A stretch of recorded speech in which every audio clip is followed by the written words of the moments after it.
During a fierce snowstorm, a kind young woman sheltered an old lady. The next day, a mysterious millionaire arrived, revealing a truth that would change her life forever. Without your subscription, we might never meet again. Follow, comment, and share right now. Don't risk it. Let's start the tale. The howling wind rattled the windows of Maple Street Diner as Jessica Porter wiped down the counter for the 5th time that hour. Outside, Burlington, Vermont had disappeared under a veil of white, the worst blizzard in decades transforming the quaint town into an Arctic wasteland. Her few remaining customers had left hours ago, but Jessica couldn't bring herself to close early. The diner was her life now, all that remained of her dreams. "Another cup, hun?" she asked the elderly gentleman nursing a coffee in the corner booth. "Mr." Winters was a regular who walked 3 blocks every day, blizzard or not, for her homemade pie and a sympathetic ear. "Better not. Margaret will have my hide if my blood pressure spikes again." He slid a 20 across the table. "You should close up, Jessica. This storm's getting worse by the minute." Jessica smiled but shook her head. "I'll stay open a bit longer. Some folks might need shelter." As if summoned by her words, the door burst open with a gust of snow and frigid air.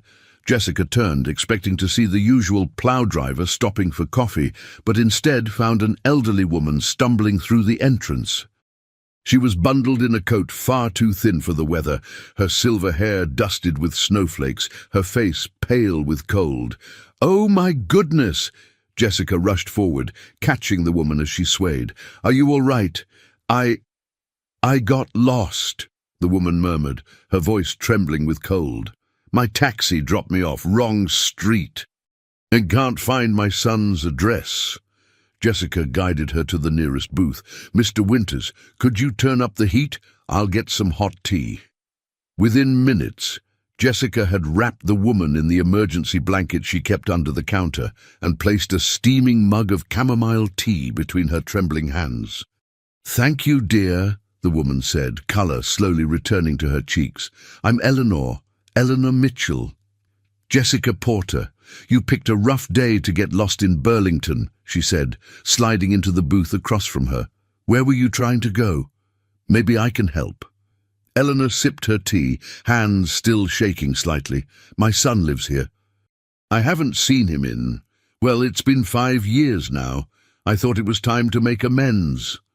Something in the woman's voice, regret, longing, hope, struck a chord in Jessica. She knew about broken relationships and the courage it took to try and mend them. "Do you have his address? I can call someone to drive you there when the roads clear a bit." Eleanor fumbled in her purse, producing a slip of paper. "Lakeside Manor, apartment 1201. It's supposed to be on the north side of town." Jessica's eyebrows rose. Lakeside Manor was the most exclusive address in Burlington, a sleek glass tower of luxury condos overlooking Lake Champlain. Whoever Eleanor's son was, he wasn't hurting for money. "That's quite a ways from here, especially in this weather," Jessica said gently. "The roads to that part of town might be closed until tomorrow." Eleanor's shoulders slumped. "I should have called him first, but I wanted to surprise him." A shadow crossed her face. "He's always been so busy with his work. I thought if I just showed up." "You can wait here as long as you need," Jessica assured her, patting the woman's hand. "The diner's not much, but it's warm. Mr. Winters rose from his booth, buttoning his coat. "I better head home before my street becomes impassable. You ladies stay safe." He nodded to Eleanor. "You're in good hands with our Jessica, best heart in Burlington." After he left, Jessica busied herself making fresh coffee and heating soup for Eleanor.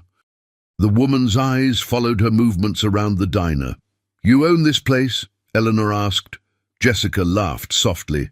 "Just manage it, though sometimes I pretend it's mine." She ladled steaming chicken noodle soup into a bowl. "I always wanted my own restaurant."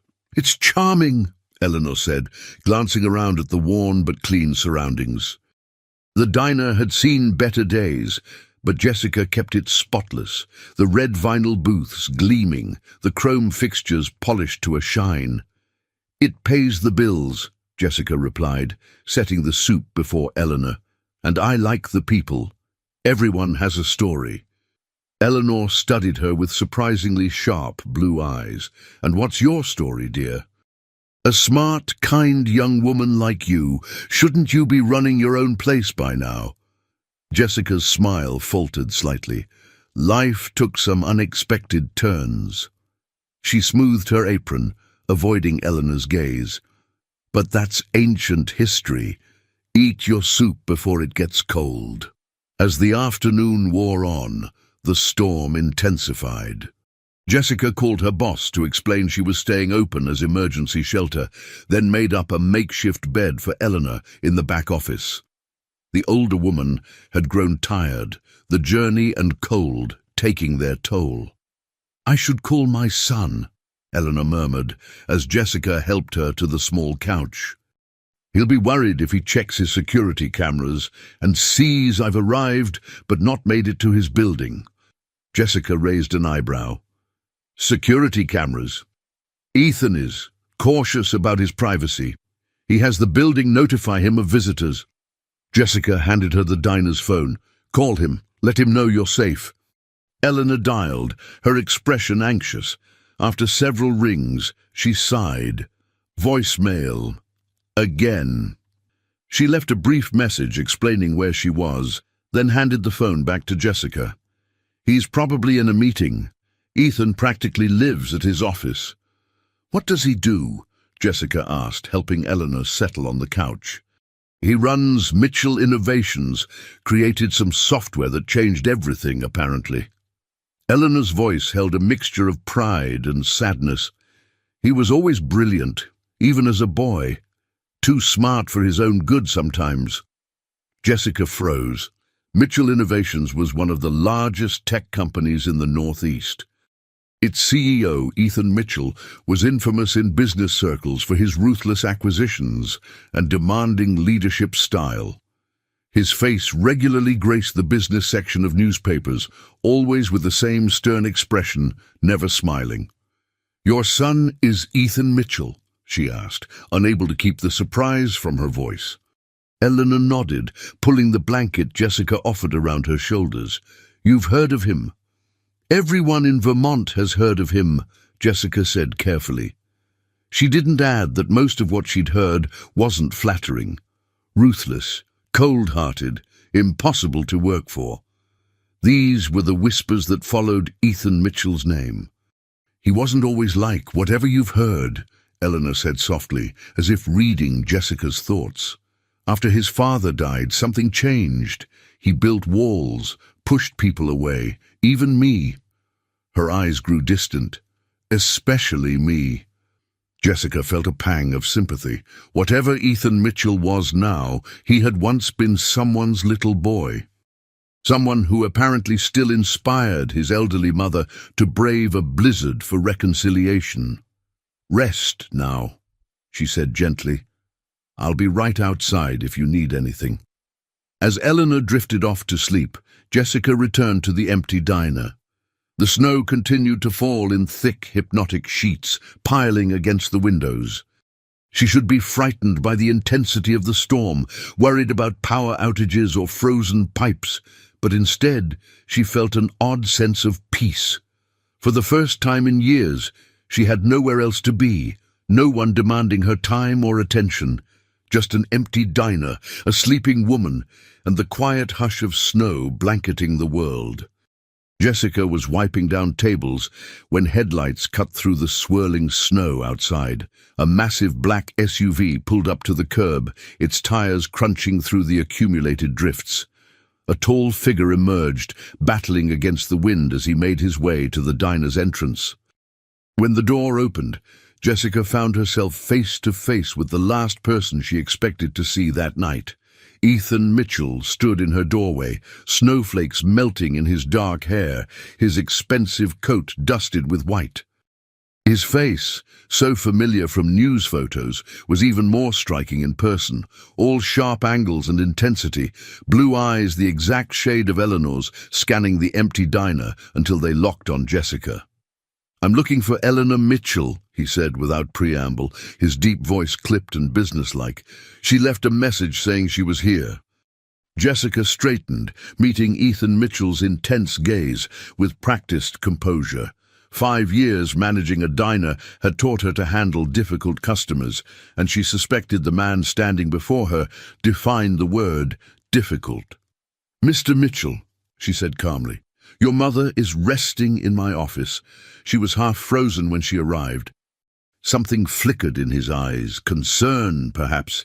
It disappeared so quickly, Jessica wondered if she'd imagined it. "Take me to her." Not a request, a command. Jessica crossed her arms. "She's sleeping." The cold and stress exhausted her. "I didn't drive through a blizzard to be told I can't see my own mother." His voice remained level, but ice crept into his tone. "And I didn't risk staying open in this storm to have someone barge in and disturb an elderly woman who needs rest." Jessica matched his tone exactly, tilting her chin slightly. "She's safe, she's warm, she'll be thrilled to see you when she wakes." For a moment, they stood locked in silent confrontation.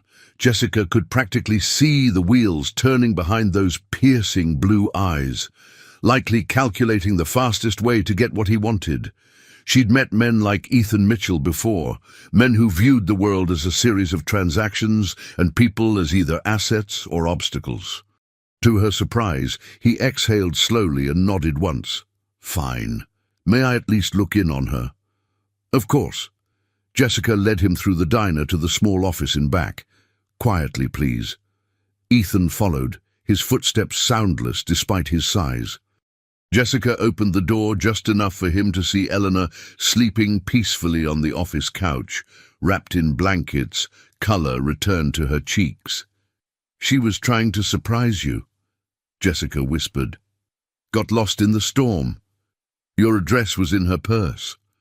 Ethan studied his mother's face, his expression unreadable. "She didn't tell me she was coming." "Families are complicated," Jessica replied simply, closing the door. Back in the diner, she gestured to a booth. "Coffee?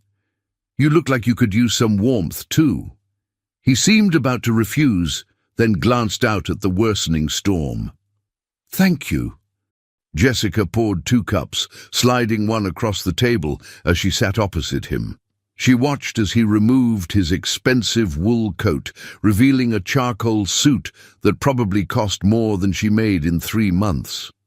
"How did you find her?" Ethan asked after taking a sip of coffee, his eyebrows raised slightly in apparent surprise at the quality. "She stumbled in, half frozen, said her taxi dropped her at the wrong address."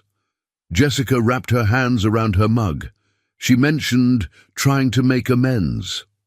Ethan's jaw tightened almost imperceptibly. "My mother excels at dramatic gestures." "Braving a blizzard at her age goes beyond dramatic," Jessica observed. "Seems more like determination." "You don't know anything about our situation," he said sharply. "True." Jessica shrugged. "But I know she could have died out there trying to find you. That says something." Ethan studied her with new interest. Most people tiptoed around him, intimidated by his reputation or dazzled by his wealth. This diner manager spoke to him like an equal, like his title and bank account meant nothing. "Do you know who I am?" he asked suddenly. Jessica couldn't help the small, amused smile that curved her lips. "Is that the question you ask everyone you meet?" For a moment he looked startled. Then, unexpectedly, the corner of his mouth twitched. "Only the ones who aren't impressed by me. I'm impressed by people who earn respect, not people who demand it." She sipped her coffee. "But yes, your mother mentioned you run Mitchell Innovations. And you're Jessica Porter. I manage this place." She gestured to the worn but clean diner around them. Ethan's eyes narrowed slightly as he took in her appearance. The simple black dress under her apron, the absence of flashy jewelry, the practical shoes. Yet something about the way she carried herself, the precision of her speech, didn't match the surroundings. "Just the manager?" he pressed. "Currently. Her tone made it clear the subject was closed. Ethan leaned back, his analytical mind piecing together the puzzle before him. Jessica Porter wasn't what she appeared to be. Her hands, though slightly reddened from work, showed the refined care of someone not born to manual labor. Her vocabulary and bearing suggested education. And the way she had stood up to him, without fear or fawning, indicated experience with power dynamics. "How long have you worked here?" he asked casually. "Long enough to know when someone's interrogating me," she replied with a raised eyebrow. "Why the interest in my employment history, Mr. Mitchell?" "Ethan," he corrected automatically. "And I'm curious about the woman who saved my mother from freezing to death." The howling wind rattled the windows, emphasizing the severity of the storm outside. Jessica glanced at her watch. "The roads are getting worse. You might be stuck here for the night, too." Ethan frowned, pulling out his phone. "I have a driver waiting." Even four-wheel drive has limits in this weather. The plows have stopped running until morning. He tapped at his screen, his frown deepening. "You're right. Routes to Lakeside are closed. Welcome to my impromptu storm shelter, then." Jessica stood, collecting their empty mugs. "There's a staff room upstairs with a cot. Not up to your usual standards, I'm sure, but it's clean and warm." Ethan watched as she moved efficiently behind the counter, rinsing mugs and wiping surfaces. There was an economy to her movements, a precision that again struck him as incongruous. Most people fidgeted or grew nervous under his sustained attention. Jessica Porter moved as if she'd forgotten he was there. "How did you end up here?" he asked finally. "Managing a diner in Burlington doesn't seem like your—" "My what?" she challenged when he trailed off. "Original career path," he finished carefully. Jessica's hands stilled briefly on the counter. "Life has a way of changing our paths when we least expect it." Before Ethan could respond, a crack of thunder sounded outside, followed by the lights flickering ominously. Moments later, they were plunged into darkness. "Perfect," Jessica muttered. She moved with surprising confidence through the dark, locating a flashlight under the counter. Its beam illuminated her face from below as she explained, "Backup generator should kick in for essential systems, but the main lights are out until power's restored." "Do you need help?" Ethan asked, already removing his suit jacket. Jessica's flashlight beam caught his movement. Well, the CEO knows how to roll up his sleeves." "I wasn't born in a boardroom, Ms. Porter," he replied dryly. "Could have fooled me," she murmured. "Check the breaker panel by the back door while I find candles." 15 minutes later, they had established a warm pocket of light in the center of the diner. The gas stove still worked, providing both heat and cooking capability. Jessica had lit hurricane lamps and candles, creating islands of golden light that transformed the humble space into something almost magical. Ethan returned from checking on Eleanor. "Still sleeping soundly." "Good." Jessica handed him a steaming mug of fresh coffee. "The generators running the essential systems and space heaters in the office and staff room will be cold but not freezing." Their fingers brushed during the exchange, and Jessica felt an unexpected jolt of awareness. In the candlelight, Ethan Mitchell looked less like the ruthless businessman she'd heard about, and more like a man, one with remarkable bone structure and eyes that reflected the flickering flames with hypnotic intensity. "Thank you," he said quietly, "for taking care of my mother." The sincerity in his voice caught Jessica off guard. Anyone would have done the same. No, they wouldn't. His gaze was direct, searching. Most people would have called emergency services and washed their hands of responsibility. You gave her your office, made her soup, tucked her in like she was your own family. Jessica looked away, uncomfortable with his scrutiny. "I like your mother. She reminds me of my grandmother." "Who were you before this, Jessica Porter?" Ethan asked suddenly, before diners and soup and small-town hospitality. The question hung between them, heavy with implications. Jessica's expression closed, her posture subtly shifting. "Someone who learned the hard way that not all successful men have integrity," she replied finally, her voice soft but steel-edged. "Now, if you'll excuse me, I should check our supplies. It might be a long night." As she turned away, Ethan caught her wrist gently. The touch sent another current between them, this one charged with something deeper than mere physical awareness. "I've offended you," he said, releasing her immediately when she stiffened. "That wasn't my intention." Jessica looked down at her wrist, then back to his face. In the dancing shadows, his expression seemed genuinely contrite. "No offense taken," she replied evenly, "but some stories aren't meant to be shared with strangers during power outages." "We're hardly strangers now," Ethan countered. "You've seen my mother in her vulnerabilities. You've witnessed me driving through a blizzard for her.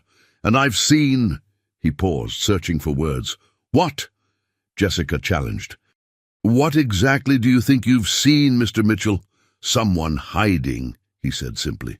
"Someone much too intelligent and capable to be just managing a roadside diner.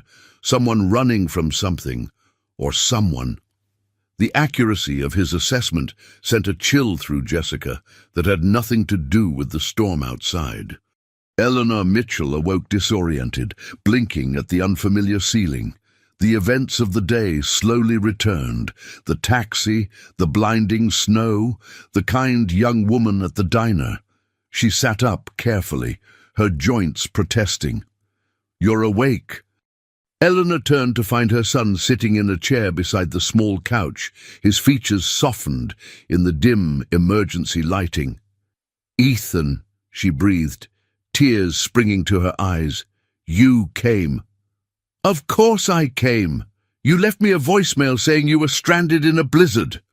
His tone was measured, but Eleanor could hear the concern beneath it. "I wanted to surprise you for your birthday." She reached for his hand, half expecting him to pull away as he always did. To her surprise, he allowed the contact.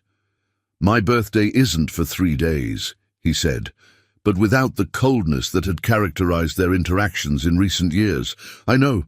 I thought we might need time to talk before celebrating." Eleanor squeezed his fingers. "I've missed you, Ethan." Something flickered in his eyes, the same vulnerability she remembered from when he was a boy, quickly shuttered behind practiced control.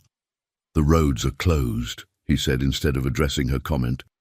"We'll have to stay here tonight. The manager has been very accommodating." "Jessica," Eleanor smiled. "She's a remarkable young woman, isn't she? So capable. Reminds me of myself at that age." Ethan's expression shifted subtly. "There's something unusual about her. She doesn't fit here." "Not everyone belongs where life has placed them," Eleanor replied softly. "You taught me that." Before Ethan could respond, the office door opened and Jessica appeared with a tray. "I thought I heard voices. How are you feeling, Eleanor?" Her smile was warm as she set down a steaming bowl of soup and fresh tea. "Much better, dear. And so happy to see my son." "You've been very kind to my mother," Ethan said, standing. "What do we owe you for your trouble?" Jessica's expression cooled. "Nothing. Contrary to what you might believe, Mr. Mitchell, not everything has a price tag." Eleanor glanced between them, sensing tension. "Jessica, please call him Ethan." "And Ethan, stop trying to throw money at every situation." The poor girl offered shelter, not services. Jessica suppressed a smile at Eleanor's frank assessment. "It's fine. Mr. Mitchell and I have already established our differing perspectives." "Have we?" Ethan raised an eyebrow. "I thought we were just getting acquainted." Semantics," Jessica replied with a dismissive wave. "Eleanor, the bathroom is down the hall if you need it. The power's out, but we have emergency lighting and the heat is working." "Thank you, dear." Eleanor's sharp eyes hadn't missed the charged atmosphere between her son and the young manager. "Perhaps you could show Ethan where he'll be sleeping while I freshen up." Jessica nodded, though her expression suggested she'd rather show Ethan the door. "This way, Mr. Mitchell." She led him upstairs to a small room containing a desk, a mini-fridge, and a narrow cot. "Staff break room. Not exactly the penthouse, but it's the best I can offer." Ethan surveyed the humble space without comment. "And where will you sleep?" "I'll take one of the booths downstairs. I want to stay near the main entrance in case anyone else needs shelter." He frowned. "Take the cot. I'll sleep in a booth." "I'm not giving the CEO of Mitchell Innovations a backache on my watch," Jessica retorted. "The last thing I need is a lawsuit because you couldn't properly code after sleeping on vinyl upholstery." Despite himself, Ethan felt his lips twitch. "Is that your professional assessment?" "Just practical risk management." She turned to leave, but he stepped into her path. "Why do I get the distinct impression you're trying to avoid being alone with me?" he asked, his voice lower than before. Jessica met his gaze evenly. "Because you're used to women seeking your company, not avoiding it?" "Touché." He smiled then, a genuine smile that transformed his features from merely handsome to devastating. "But that doesn't answer my question. I have a diner to manage during a power outage and blizzard.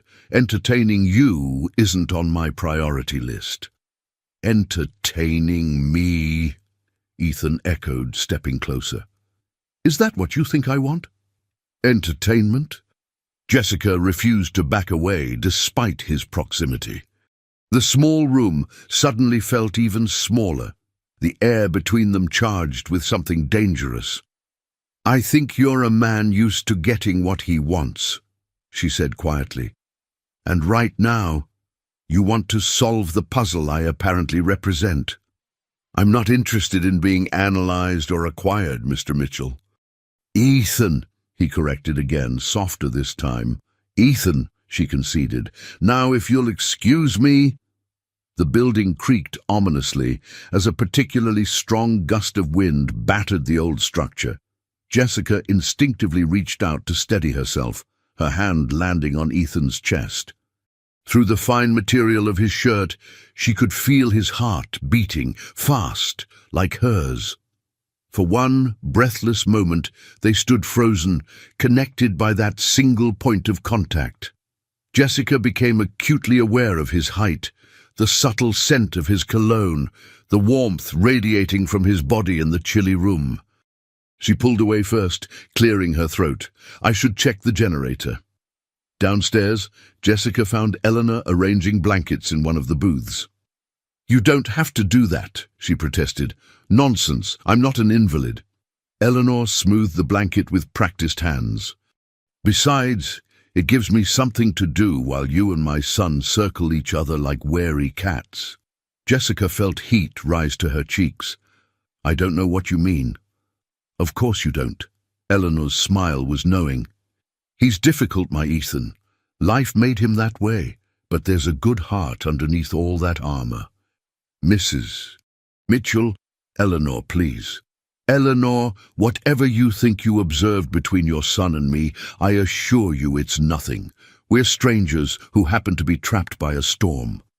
"Fate has interesting methods," Eleanor replied cryptically. "Now tell me more about yourself, Jessica. What brought you to this charming little diner?" Jessica busied herself adjusting candles. "It's not an exciting story." "I disagree," came Ethan's voice as he descended the stairs. "I think it's probably very exciting." Jessica shot him a warning glance. "Your mother needs rest, not my life history." "Actually," Eleanor interjected, "what I need is food. I'm starving." Grateful for the diversion, Jessica headed to the kitchen. "I can make sandwiches. The gas stove still works if you'd prefer something hot." "Allow me to help," Ethan offered, following her before she could object. In the kitchen, Jessica pulled ingredients from the refrigerator. "Make yourself useful and slice the bread." To her surprise, Ethan rolled up his sleeves and did as instructed. He handled the knife with unexpected skill, cutting even slices from the artisan loaf. "You've done that before," she observed. "I worked in a deli through college." At her startled look, he added, "Did you think I was born a CEO?" "Honestly?" "Yes." Ethan laughed, a rich sound that transformed his face again. "My father was a high school science teacher. My mother was a nurse. I grew up in a 2-bedroom house in Rochester and worked every summer from age 16. Jessica handed him tomatoes to slice. "So how did you become?" She gestured vaguely at his expensive watch and tailored shirt. "The heartless corporate titan," he supplied dryly. "Your words, not mine. I created an algorithm that revolutionized supply chain management while still in grad school, built a company around it, made some good decisions, some brutal ones." He deftly arranged the tomato slices on the bread. "The rest is business history." And somewhere along the way, you stopped speaking to your mother," Jessica added softly. Ethan's hands stilled. "That's a complicated situation. Family usually is." Jessica turned to the stove, stirring a pot of soup she'd set to warm. "You're not close with yours?" he asked, moving beside her to help. Jessica kept her eyes on the pot. "My parents died when I was in college. Car accident." "I'm sorry." The simple words held genuine sympathy. "It was a long time ago." She reached past him for bowls, her arm brushing his. Again, that unsettling awareness flared between them. "And after college?" Ethan pressed gently. "Where did Jessica Porter go before she arrived at this diner?" Jessica ladled soup into bowls with precise movements. "New York, finance. It didn't work out." "Wall Street." Ethan's interest sharpened. "Which firm?" "Does it matter?" She placed the bowls on a tray. "That life is behind me now, he." "It matters because you're running from something," Ethan said quietly, "and whatever it is has forced someone with obvious intelligence and education to hide in a small-town diner." Jessica turned to face him, her composure slipping for the first time. "Not everyone who steps away from corporate America is running or hiding. Some of us simply discovered that success by those standards comes at too high a price." The raw honesty in her voice silenced him. For a moment they stood facing each other in the dim kitchen, the storm raging outside while something equally turbulent built between them. "Who hurt you, Jessica?" "You," Ethan asked finally, his voice barely audible above the wind. Her laugh was soft, bitter. "The better question is, who didn't?" Before he could respond, the back door of the diner burst open, sending a blast of cold air through the kitchen. Jessica whirled around, startled, as a man staggered in from the storm, snow-coating his expensive overcoat. "Thank God!" the newcomer exclaimed, stamping his feet. "I thought I'd freeze to death out there." Ethan stiffened beside her. "James," he said flatly, "what are you doing here?" The man looked up, recognition and relief washing over his face. "Ethan, I've been trying to reach you for hours. Your mother called the office looking for you, and when I heard you'd gone out in this storm—" He stopped abruptly as his gaze fell on Jessica. For one suspended moment, recognition flashed in his eyes, followed immediately by something darker. Fear. "Jessica Porter," he said, his voice suddenly strained. "Well, this is unexpected." Jessica had gone perfectly still, her face drained of color. "James Harrington," she whispered. "Of all the diners in all the storms." Ethan looked between them, his analytical mind racing to connect the pieces. "You two know each other." It wasn't a question, but James answered anyway, his charming smile returning too quickly. "Ancient history. Ms. Porter once worked at my investment firm." He extended his hand. "Small world, isn't it?" Jessica stared at the offered hand like it was a venomous snake. "Very small," she agreed, not moving to take it, and getting smaller by the minute. The kitchen seemed to shrink around them, the air suddenly thick with tension. Ethan looked between Jessica and James, noting the rigid set of Jessica's shoulders and the forced casualness in James's smile.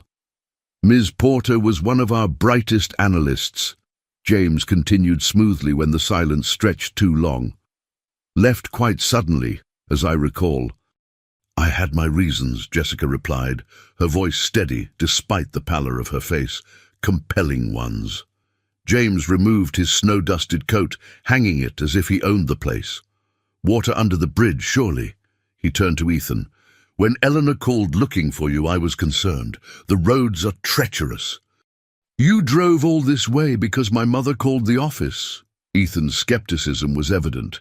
"I was already in Burlington for the Nortec acquisition meeting, when I couldn't reach you." James shrugged. "You know how I worry." Jessica wordlessly gathered the food she'd prepared onto a tray. "I should take this to Eleanor." As she tried to pass, James shifted, blocking her path. "Let me help you with that, Jessica. We have so much to catch up on."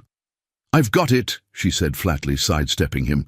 Ethan observed the interaction with growing suspicion. "James, a word?" He gestured toward the walk-in pantry, away from the kitchen's main area.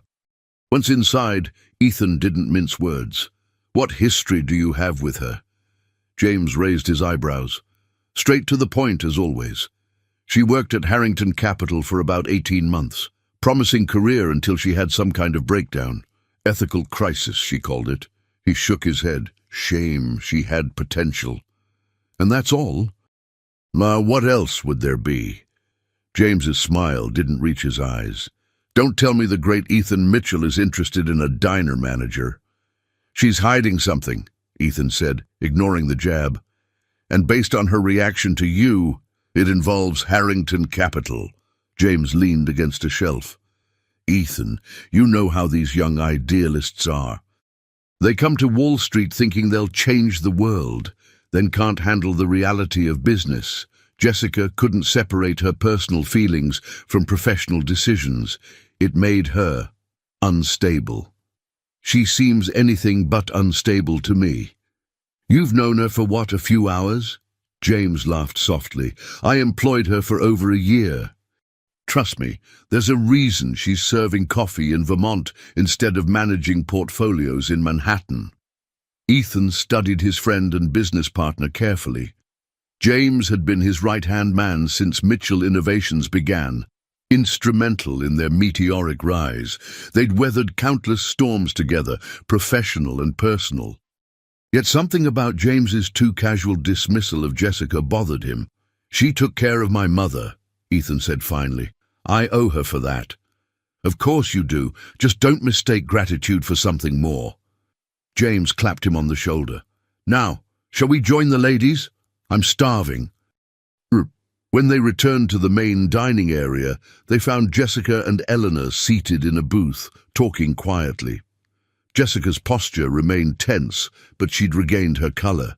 She looked up as the men approached, her eyes skipping over James to focus on Ethan.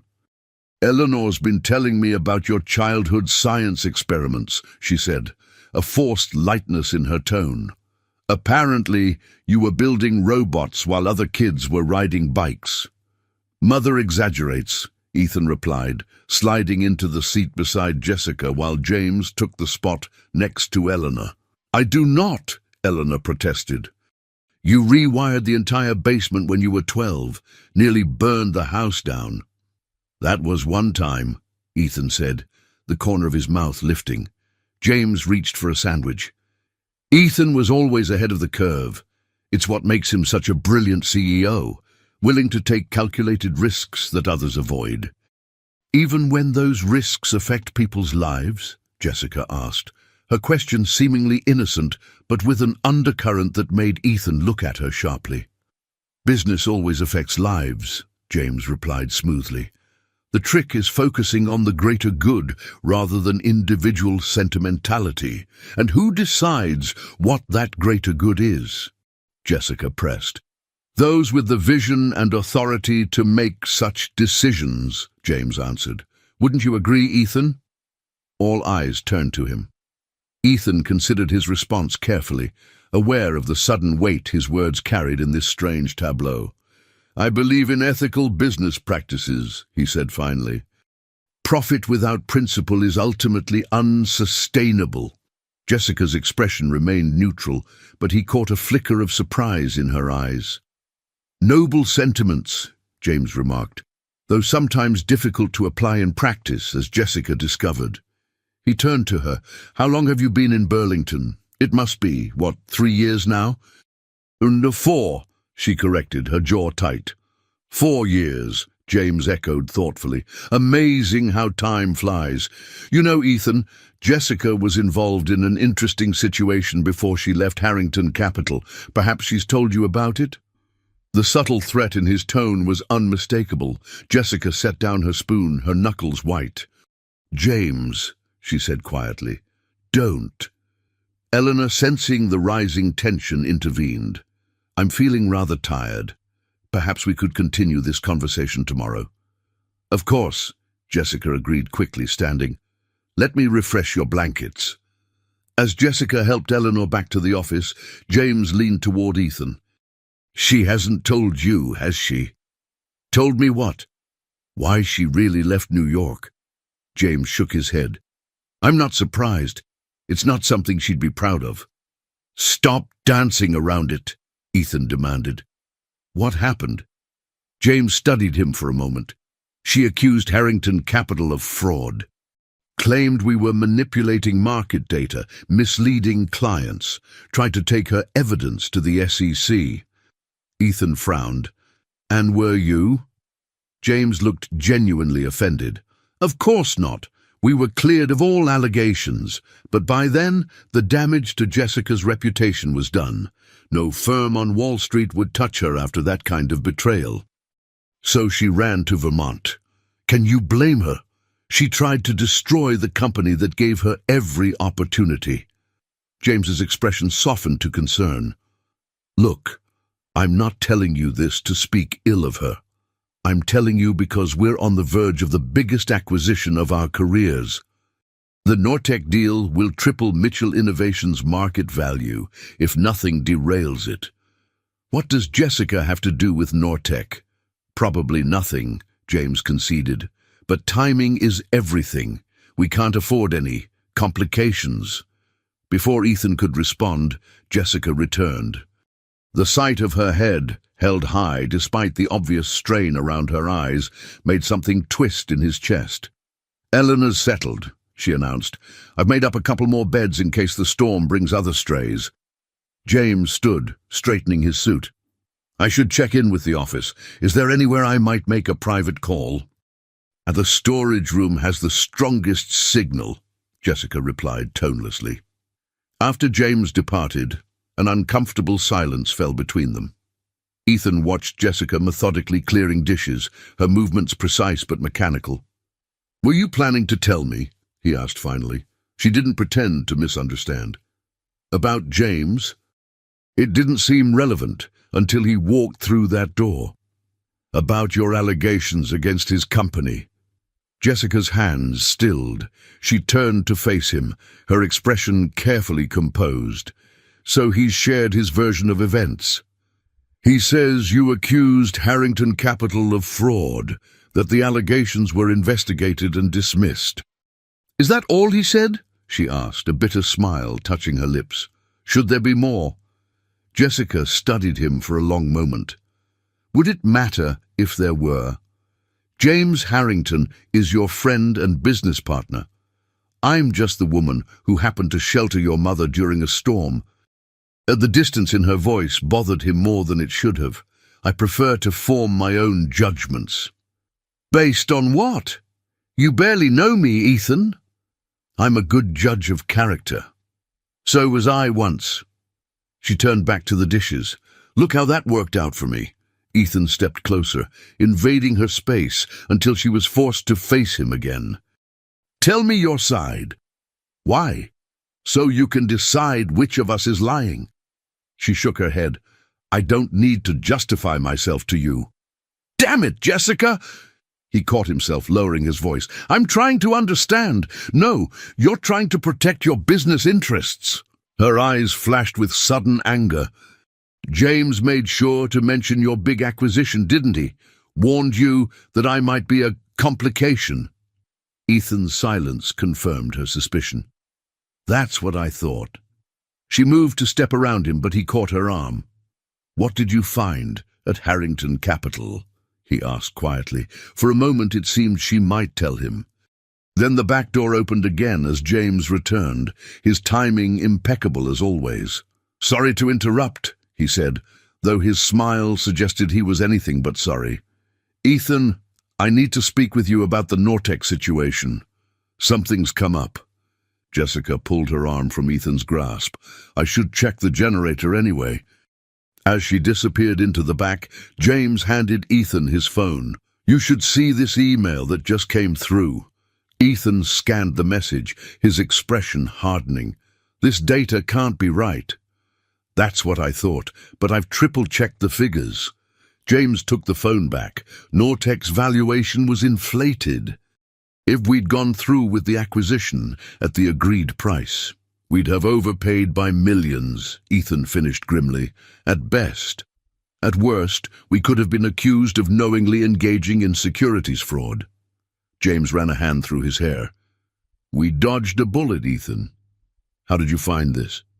"One of our analysts caught it. Pure luck. But it makes me wonder how many other deals might have similar issues lurking in their financial reports."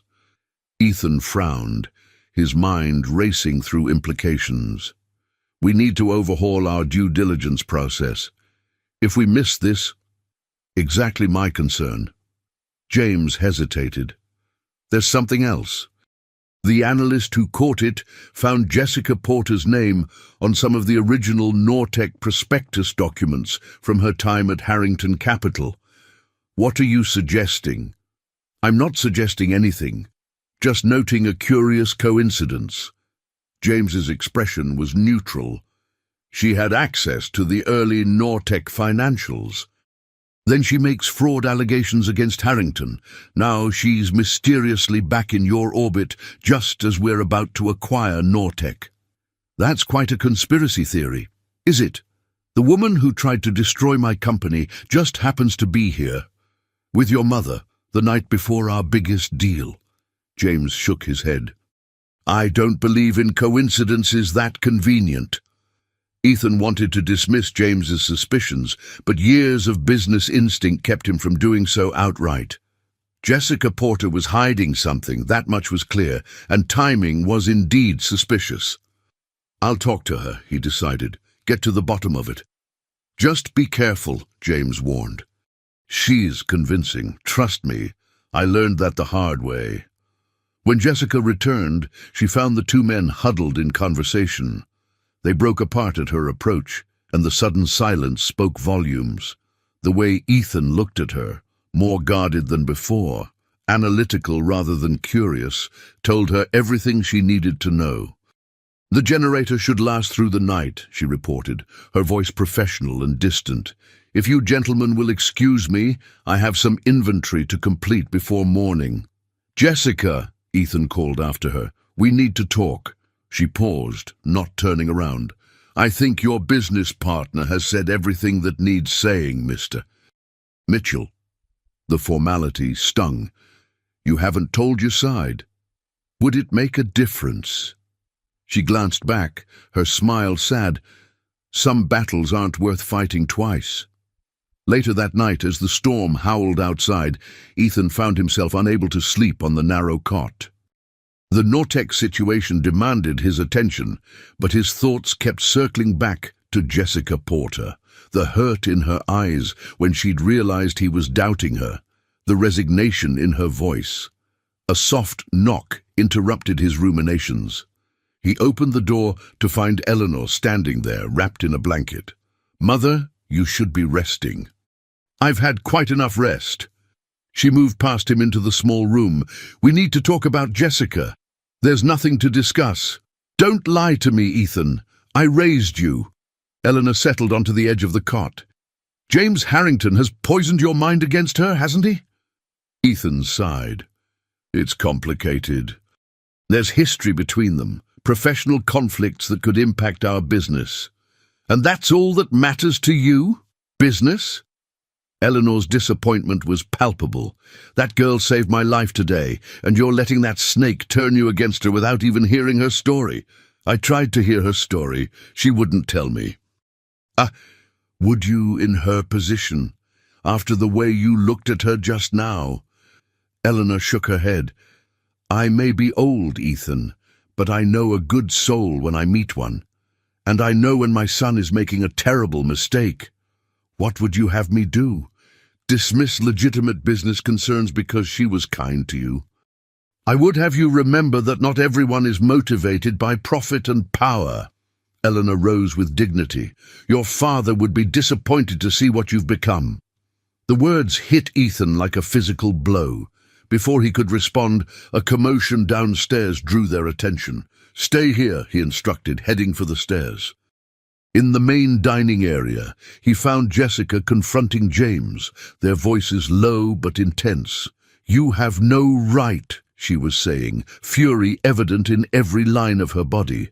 No right to come here and threaten me again. Threaten? I'm simply having a friendly conversation about old times. James's smug smile vanished when he noticed Ethan. Ah, there you are. Jessica and I were just reminiscing. It didn't sound like reminiscing, Ethan observed coldly. Mr. Harrington was just leaving, Jessica announced, arms crossed defensively across her chest. Apparently the storm has cleared enough for travel. James shrugged. The plows came through. Roads to the north are passable now. He collected his coat. Ethan, we should leave too. The Nortec situation requires our immediate attention. Nortec, Jessica repeated, the word like ice on her tongue. Of course. It all makes sense now. Something in her expression made Ethan pause. What do you know about Nortec? Before she could answer, James interrupted. Ethan, this is hardly the time or place. We have a crisis to manage. It was Nortec, wasn't it? Jessica's gaze never left Ethan's face. That was what I found. The fraud at Harrington Capital. It involved Nortec. Nortec. The word hung in the air between them. James's face hardened, his charm evaporating like snow on a hot engine. You're delusional, he snapped. Ethan, we need to leave, now. But Ethan didn't move, his eyes locked on Jessica's. Explain. Jessica straightened, years of suppressed fury and vindication coursing through her veins.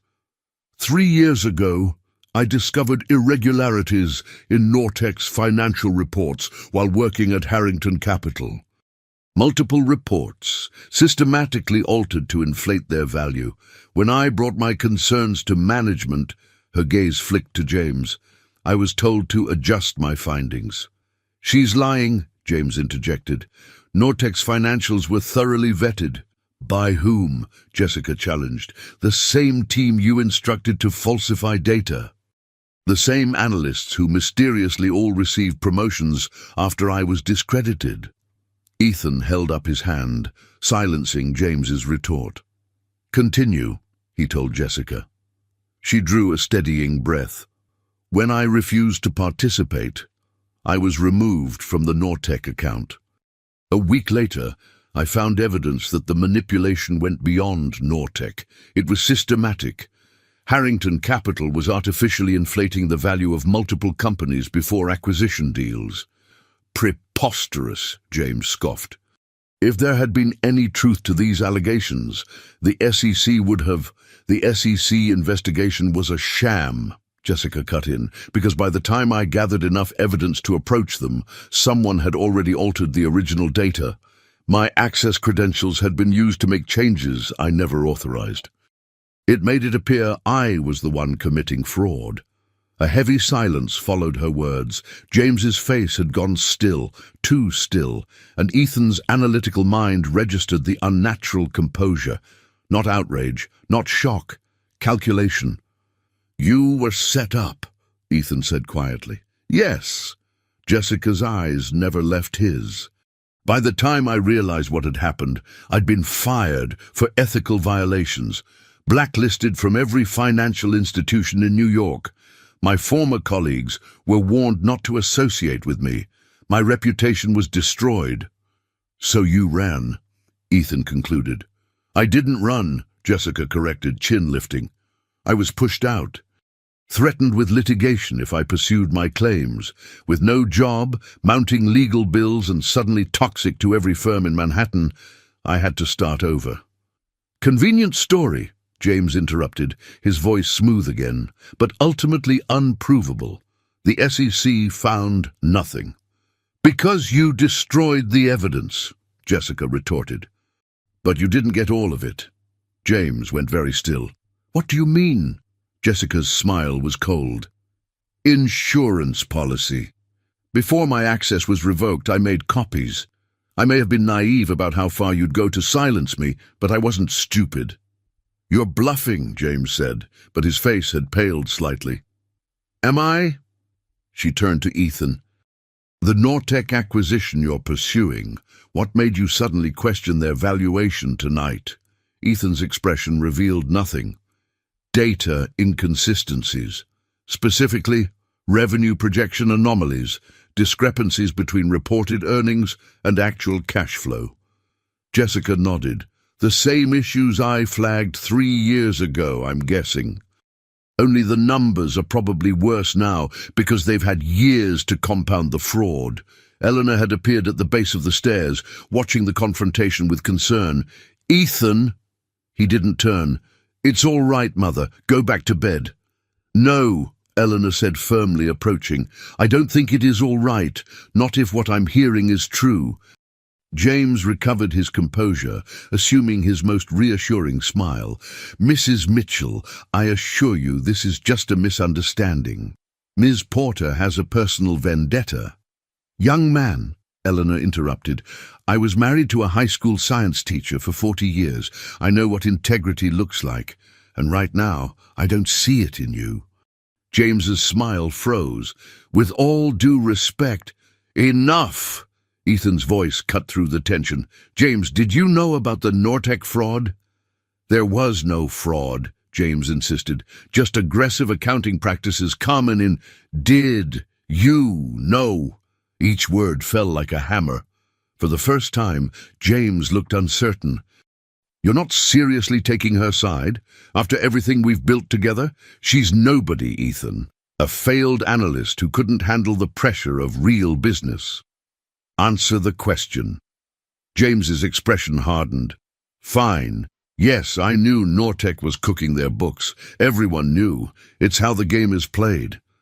We would have fixed it after acquisition, restructured their reporting, and no one would have been the wiser. Except the shareholders who would have paid an inflated price, Jessica pointed out. The employees who would have lost jobs in the restructuring.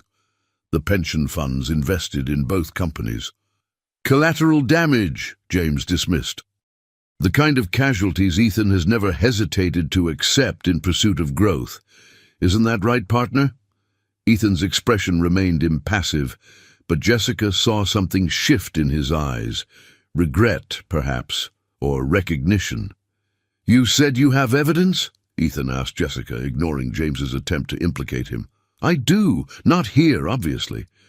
It's in a safe place. Alleged evidence, James corrected, which conveniently can't be produced right now. I don't need to produce it right now, Jessica replied evenly. Just explain what it contains. The original Nortec reports, emails directing analysts to alter data. The access logs showing my credentials being used while I was demonstrably elsewhere. She turned to Ethan. Do you want to know how deep it goes? How many other acquisitions were based on fraudulent data? She's lying, James insisted, a hint of desperation entering his voice. Ethan, we've been friends for 15 years, partners. I've stood by you through everything. Are you really going to throw that away based on the word of this waitress? Manager, Jessica corrected automatically. Ethan remained silent, weighing, evaluating. Jessica could almost see the calculations happening behind his eyes. Loyalty versus truth, friendship versus integrity, the empire he'd built versus the foundation it stood on. Think about what you're doing, James warned. "If she takes this public, it won't just be me who falls." Mitchell Innovations has been involved in every major deal Harrington Capital has structured for the past decade. Your reputation, your company... Stop. Ethan's voice was quiet, but final. "You're making my decision easier with every word, James." Eleanor moved to stand beside Jessica, placing a supportive hand on her arm. The simple gesture of solidarity brought unexpected tears to Jessica's eyes. James looked between them in disbelief. "You can't be serious. Ethan, everything we've built was built on fraud, apparently." Ethan's face had hardened to granite. "Get out." "You'll regret this," James hissed. "When your stock plummets and the lawsuits start..." "I said get out." Ethan stepped forward, his height and presence suddenly intimidating. "Now, before I call the authorities and have this conversation in front of witnesses with badges." For one tense moment it seemed James might refuse. Then, with deliberate calm, he straightened his coat. "This isn't over," he said quietly. "Not by a long shot." After James stormed out, the diner fell into heavy silence. Jessica realized she was trembling, adrenaline and relief and lingering fear coursing through her veins.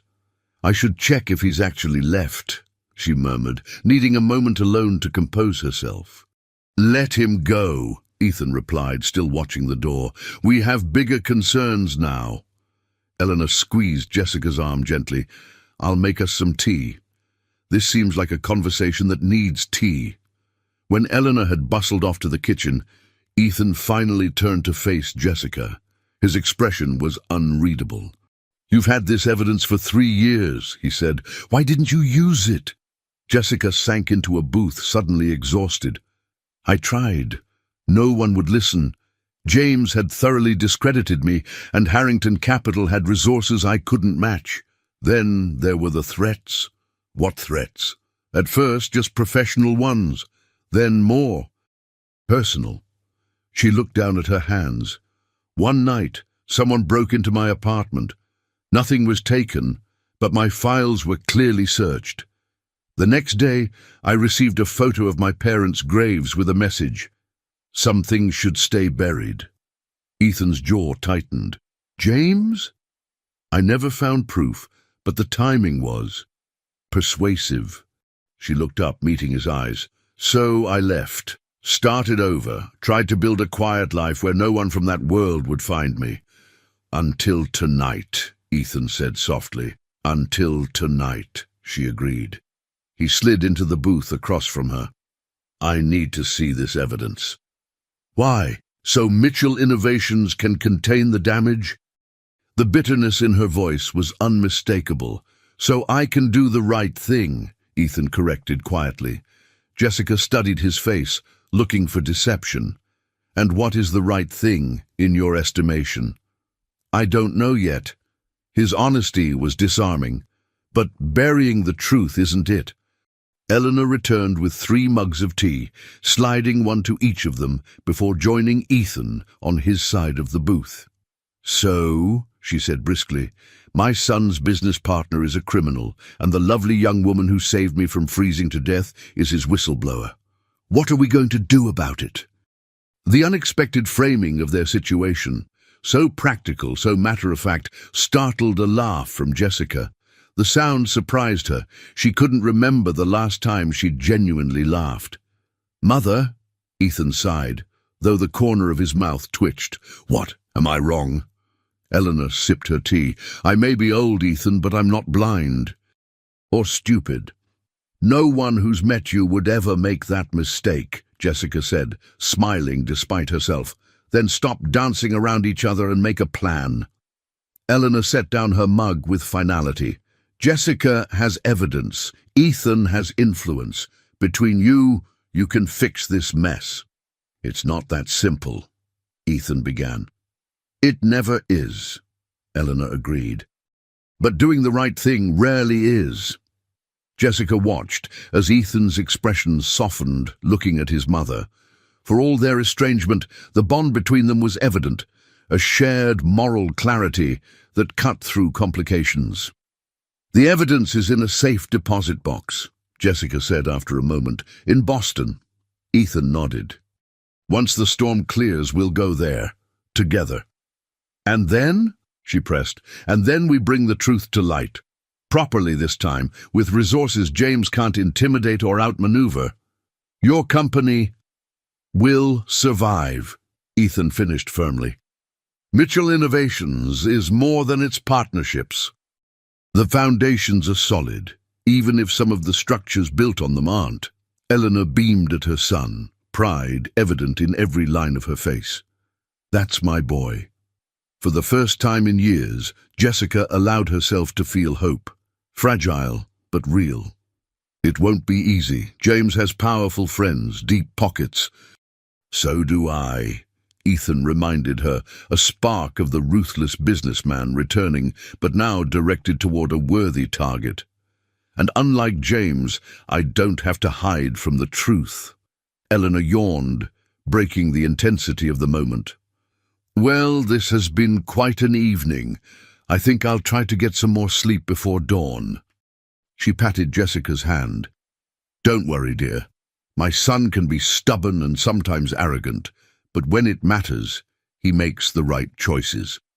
After Eleanor had gone, Jessica and Ethan sat in companionable silence, the storm outside beginning to ease, much like the turbulence between them. I'm sorry I doubted you, Ethan said finally. You had reason to, Jessica acknowledged. Loyalty to friends is admirable, even when misplaced. Not at the expense of truth. He reached across the table, his hand covering hers. Or justice. The warmth of his touch, the sincerity in his eyes, made something shift inside Jessica. A wall beginning to crumble, a door, long closed, starting to open. Why are you helping me? She asked softly. You could have left with James, protected your company, your reputation. Perhaps I'm tired of being the ruthless CEO everyone expects. His thumb traced gentle circles on her wrist. Or perhaps I found something more important than quarterly projections and market share.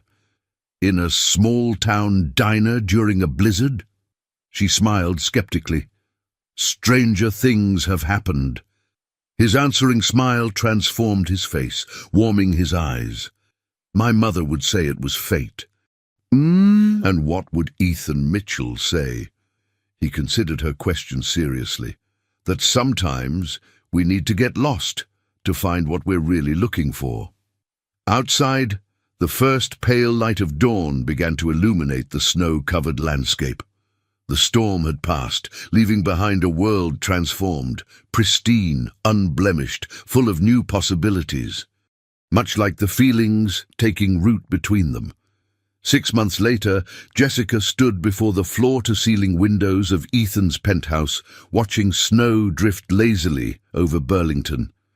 The view of Lake Champlain at sunset was breathtaking, painted in shades of gold and crimson. But her attention was on the headline blazing across her tablet. Harrington Capital Executives indicted for securities fraud.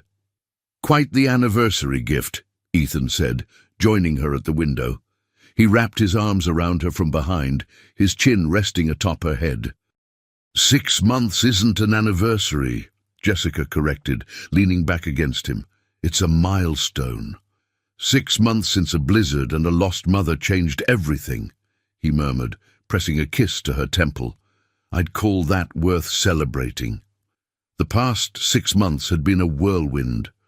The evidence in Jessica's Boston safe deposit box had proven devastating, not just for James Harrington, but for an entire network of financial manipulation that had infected multiple firms. The SEC investigation this time had been thorough and uncompromising, thanks in no small part to Ethan's influence and resources. Mitchell Innovations had weathered the storm. The company's stock had taken an initial hit when Ethan publicly disclosed the fraudulent practices within their partner companies, but his transparency and commitment to reform had ultimately strengthened their position. Investors respected integrity, it turned out, especially when backed by decisive action. I still can't believe it's finally over, Jessica said, setting down the tablet. 3 years of looking over my shoulder, and now... Justice, Ethan finished. Though I'm not sure 13 years in federal prison is enough for what James did to you. It's not about the punishment. It's about the truth finally being acknowledged. She turned in his arms to face him. And about reclaiming my life. Ethan traced the curve of her cheek with his thumb. Speaking of which, have you given any more thought to my offer?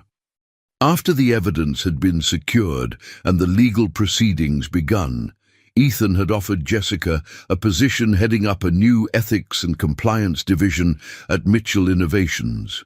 The role would leverage her financial expertise while establishing industry-leading standards for transparent business practices. I'm still considering it, she replied, though her smile suggested otherwise. Working for my boyfriend seems complicated. Then make it uncomplicated, Ethan suggested, his tone casual despite the sudden intensity in his eyes. How exactly would I do that? Marry me instead. Jessica froze, certain she had misheard. What did you just say? I said, Ethan repeated, pulling a small velvet box from his pocket. Marry me instead. He opened it to reveal a stunning emerald ring set in platinum. Then I'd be working for my wife, not the other way around. How do you figure that? Jessica asked, her voice unsteady as she stared at the ring. Because you'd own me, heart and soul. His usual confidence wavered slightly. You already do. Jessica looked up from the ring to his face, seeing vulnerability there she once thought impossible from the ruthless CEO she'd first met. This is sudden. Is it? 6 months of 14-hour days rebuilding my company's ethical framework together, learning to trust again, both of us. Falling asleep going over SEC testimony and waking up in each other's arms. His smile turned wry. Mother says we've been married in all but name since the night of the blizzard. Your mother, Jessica laughed, is a romantic meddler. My mother, Ethan corrected, is never wrong, especially about what's good for me. Jessica took the ring box from his hand, studying the emerald. Why not a diamond? Because you're not conventional. You're rare, valuable, and the exact color of your eyes when you're about to challenge me on something ridiculous I've said in a meeting. His smile softened. Also, diamonds remind you of Wall Street, and I wanted something that only reminded you of us. You've thought this through, she said, impressed despite herself. I'm thorough, he agreed, then added with uncharacteristic uncertainty, Jessica, you haven't answered me. She looked up at him, at this man who had transformed from the cold, ruthless CEO to someone who fought for truth and justice alongside her, who had risked his company and reputation to do what was right, who looked at her now not as a conquest or an asset, but as an equal, someone to build a life with. Before I answer, she said carefully, I need to know something. If I say yes, am I accepting a job as well as a proposal? Because I'm not sure. The job offer is separate, Ethan interrupted. Accept it, decline it, counter offer. That's business. This, he gestured to the ring, is personal, the only merger I care about right now. In that case, Jessica said, slipping the ring onto her finger, I accept. The proposal, that is. The job offer still requires negotiation. Joy transformed Ethan's face as he lifted her off her feet in an exuberant embrace. I wouldn't expect anything less. He set her down gently. Name your terms, future Mrs. Mitchell. Oh no, she laughed, wrapping her arms around his neck. I'm keeping porter professionally. You'll have to earn having your name on my office door. Challenge accepted, he murmured against her lips. Later that evening, they celebrated with Eleanor at Maple Street Diner, now under new ownership, Jessica's. She had purchased it with part of the substantial settlement she'd received when Harrington Capital's fraudulent practices were exposed. To second chances, Eleanor toasted, raising her champagne glass. The diner had been closed for the private celebration, its worn booths and polished counters gleaming with new life, much like its owner. "And to blizzards," Ethan added with a grin. "May they always lead us exactly where we need to be." "Even if it's not where we planned to go," Jessica finished, her heart full as she looked between her future husband and the woman who would soon be her mother-in-law. Eleanor beamed at them. "I knew it from the moment I saw you two together. The way you challenged each other, respected each other, no pretense, no games." "Mother," Ethan warned good-naturedly. "What?" "I'm allowed to be smug." Eleanor patted Jessica's hand. "He needed someone who saw the man behind the CEO. And you, my dear, needed someone who would stand beside you in the fight, not run from it." As if on cue, the bell above the diner door jingled. They turned to see Mr. Winters, their first customer from the night of the blizzard, entering with a small wrapped package. "Hope I'm not interrupting," he said, approaching their booth. "Just heard the news about the engagement and wanted to drop this off." "You're always welcome, Arthur," Jessica assured him, accepting the gift. Inside was a beautiful hand-carved wooden snowflake. "Made it myself," Mr. Winters explained, "to remember how it all started." "It's perfect," Jessica said, genuinely touched. After he left, Ethan examined the delicate carving. "We should have a winter wedding," he suggested. "Come full circle." "In the diner?" Jessica teased. "Why not?" Eleanor chimed in. "It would be uniquely yours." "I was joking," Jessica protested. "I'm not," Ethan said thoughtfully. "Not entirely, not about the winter part at least. There's something poetic about finding our future in the season that brought us together." Jessica considered the idea, warming to it despite herself. "December," she decided, "but not in the diner." "The lakeside then," Ethan suggested, "with the mountains in the background." "Cold," Eleanor observed. "We'll keep each other warm," Ethan said, his eyes never leaving Jessica's. 6 months later, as December snow dusted the shores of Lake Champlain, Jessica Porter became Jessica Porter Mitchell in an intimate ceremony witnessed by their closest friends. Eleanor, radiant in silver blue, dabbed at tears as they exchanged vows beneath an arch of winter roses and pine boughs.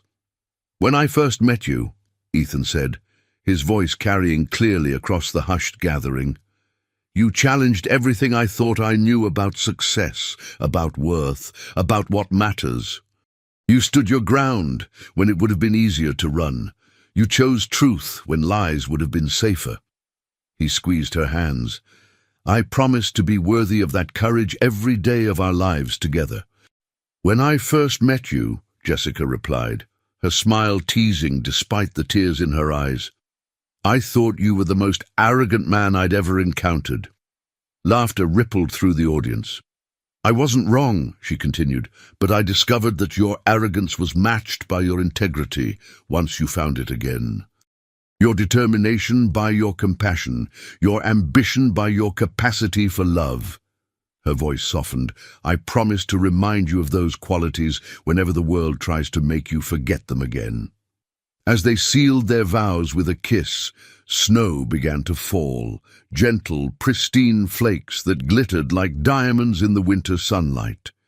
"A perfect circle," Eleanor would later say, "a story written in snow and second chances." At the reception, Jessica found herself momentarily alone, watching Ethan across the room as he laughed with friends. She thought of the journey that had brought them here, from a desperate whistleblower and a ruthless CEO to partners in every sense. "Penny for your thoughts?"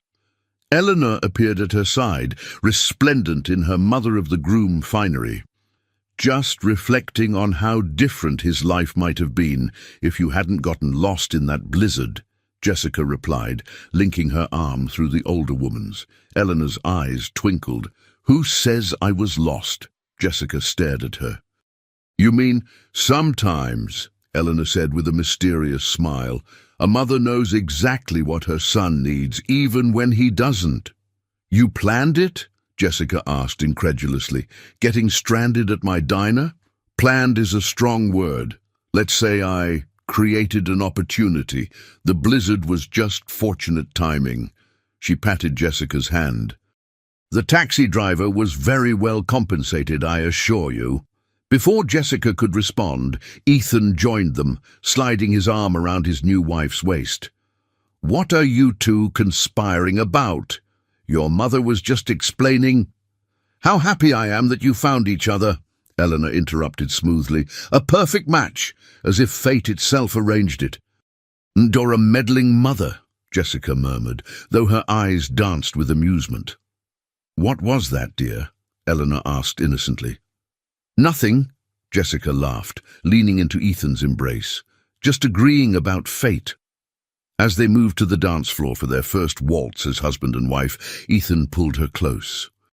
"You look like you're keeping a secret," he observed. Jessica smiled up at him, snowflakes catching in her lashes. "I'll tell you someday, when we're old and grey and still arguing about ethics violations in board meetings." "Promise?" he asked, spinning her beneath the twinkling lights. "Promise," she agreed, rising on tiptoe to kiss him. Outside, snow continued to fall, covering Burlington in a fresh blanket of possibility, a reminder that sometimes the most perfect endings begin with unexpected storms and the courage to shelter someone in need.